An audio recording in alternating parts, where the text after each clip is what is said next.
Everyone is calling the Intel Arc B580 the best budget GPU right now, and honestly, they're right. But there are things nobody's telling you about this card that you need to know before you spend your money. Let's talk about it. Look, I'm not here to trash this card. The B580 genuinely is impressive for the price. 12GB of VRAM under $300 is something no other card at this price point offers. AMD and Nvidia are both giving you 8GB, and Intel just casually dropped 12. For modern games, for high textures, for future-proof new setup, that VRAM advantage is real. The Intel's upscaling has also gotten really good. If you're coming from an older card and you never used upscaling before, it's basically getting more frames for free. The image quality is solid and Intel keeps improving it. For modern titles, this card genuinely competes with cards that cost significantly more. That part is true and I stand by it. But here's what a lot of people skip over. The Intel cards were built from the ground up for modern APIs, specifically for DirectX 12 and Vulkan. That's where the card shines. The problem is a huge library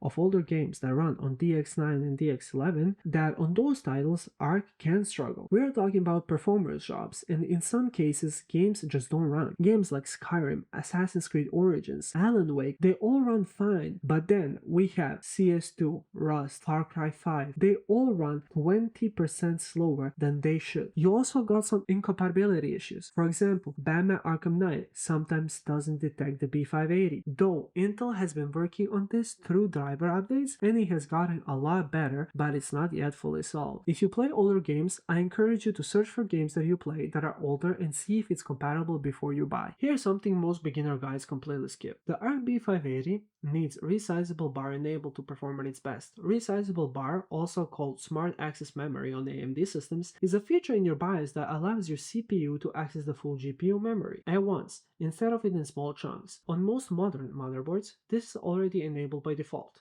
but if you're dropping this card into an older system, it might not be, and without it, you could be leaving 10 to 15% performance on the table. The fix is really simple. Just go into your BIOS, find the resizable bar, or rebar, enable it, and you're good to go. But you need to know it exists. Well then, let's talk about drivers.